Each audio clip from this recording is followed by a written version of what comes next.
Hello there. This video is on nuclear war. You know, the old boom that pretty much screws everything up. I'd like to point something out that people may not be paying attention people may not be paying attention about. For those who are actually interested in hearing about this, you see, this nuclear war relates to growing crops. I'd like to point something out.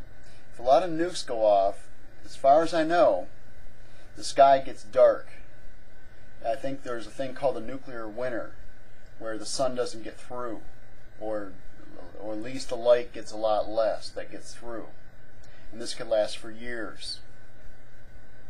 Now in 2009, a lot of people who grew crops realized that seasons can suck and many things do not grow how they normally easily would.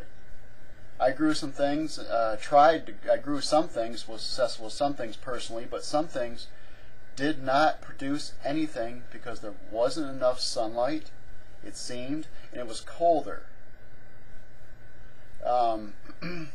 Now, if you have a worldwide nuclear war, I would assume this is going to affect everywhere on the planet on growing crops.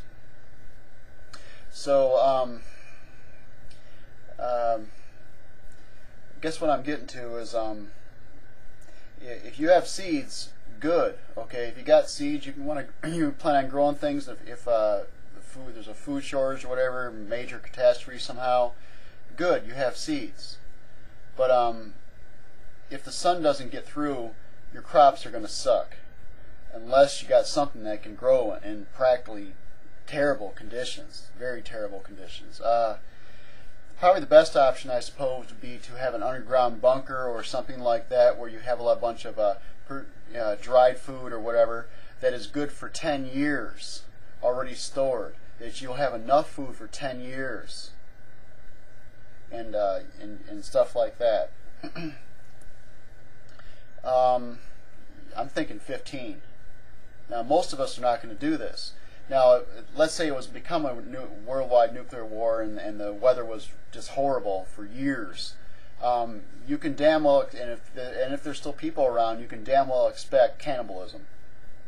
There's a movie called The Road, which some of you probably have seen. That one can give you more detail of how that might happen, how that might go on. People eating each other and stuff like that.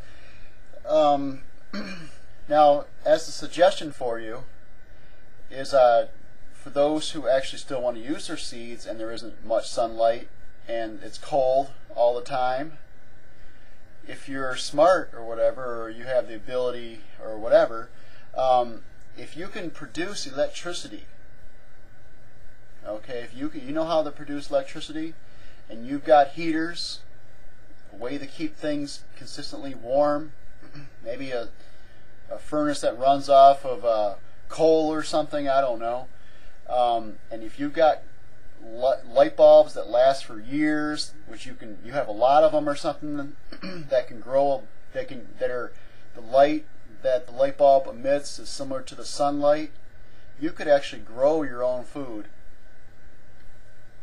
indoors. But you need a lot of bulbs, you need a lot of electricity, you got to keep a lot of heat, you got to have water for these things, you got to have soil. And that's the other option I have for you. You either store it, or you better have some way to grow it. Or you're going to be eating people, or you're going to starve. You better have ammo, too, because if it gets that bad and there's not a number of people around, they're going to want to eat you. So, I just thought of this, and I was like, people probably may have not thought of this. I'm sorry to have to point it out, but I had that idea. I was like, there's a nuclear winter. It could be a nuclear winter, and it'd be dark a lot. The trees might die. You might not be. The trees will just be you might, I mean, it could be really, really pathetic. The trees don't get sunlight; they die over a while. They die after a while.